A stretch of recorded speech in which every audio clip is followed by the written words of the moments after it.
We're here in Monte Carlo for the Rendez-Vous de Septembre. For AM Best TV, I'm Richard Banks. And I'm joined now by Greg Carter, Managing Director Analytics for EMEA and AP here at AM Best. Greg, welcome. Thanks, Richard. So Greg, every year AM Best brings down some insights and perspectives to share with the reinsurance community here in Monte Carlo. We're here talking towards the end of the meetings. Tell us a bit about how our perceptions have changed over that time. Yes, it's always an interesting couple of days, and it's always interesting to find out how views firm up or things develop. I don't think there's been any real surprises during the course of this Monte Carlo. We came in with news of a hard market and intentions of rates holding firm and possibly rising.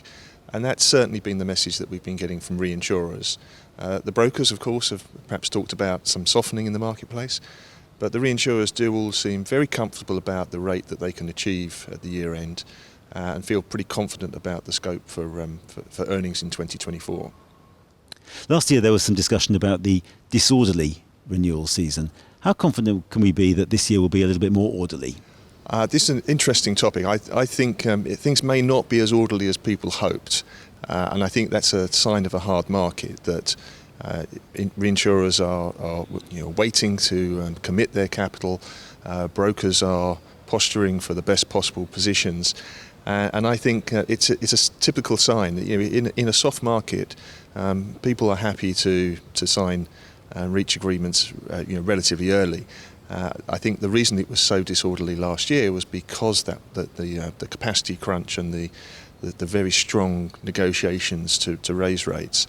I think without that excess capital in the marketplace, or the availability of excess capital in the marketplace, I think we may well see another tough renewal season. So talking about a hard market, typically in a hard market environment, one expects an influx of new capital. It's been slightly muted on that front this time round. Tell us a little bit about that. Yes, there's been a lot of debate about that as well. I think we've seen two very significant startups headed or supported by some of the industry's more well-known names, and that clearly is a potential door opener.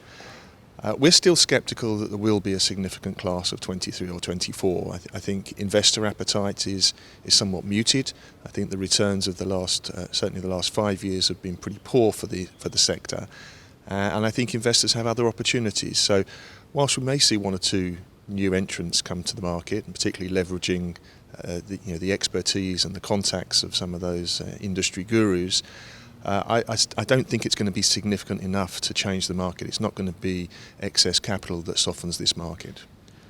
So, of course, all these discussions take place against an uncertain economic background. Last year, lots of discussion about inflation and the impact that would have on reinsurers. And again, that's on the agenda this year. Tell us a little bit about how inflation interacts with reinsurance. Well, we have seen some of the big reinsurers specifically reserve for inflation and to supplement their reserves because of inflation movements. And I think this is a very interesting one. I mean, reserving is something of a dark art, particularly in terms of how transparent companies are in reporting their reserving and their assumptions.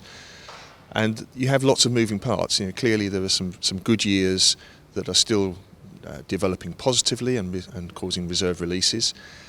We also had some pretty prudent reserving as a result of COVID losses, which proved to be not fully required. So I think we're seeing some releases from COVID reserves, and that being offset by inflation-related strengthening. It's difficult to get through all the noise and to see the true picture, and our view has been that the industry is still releasing reserves on a net basis. But I think as inflation continues to impact the reserving positions, I think we may see that possibly reverse. And we've seen that certainly for some US companies that are more heavily exposed to liability business. Greg, thank you very much indeed. Thank you, Richard. For AM Best TV, I'm Richard Banks.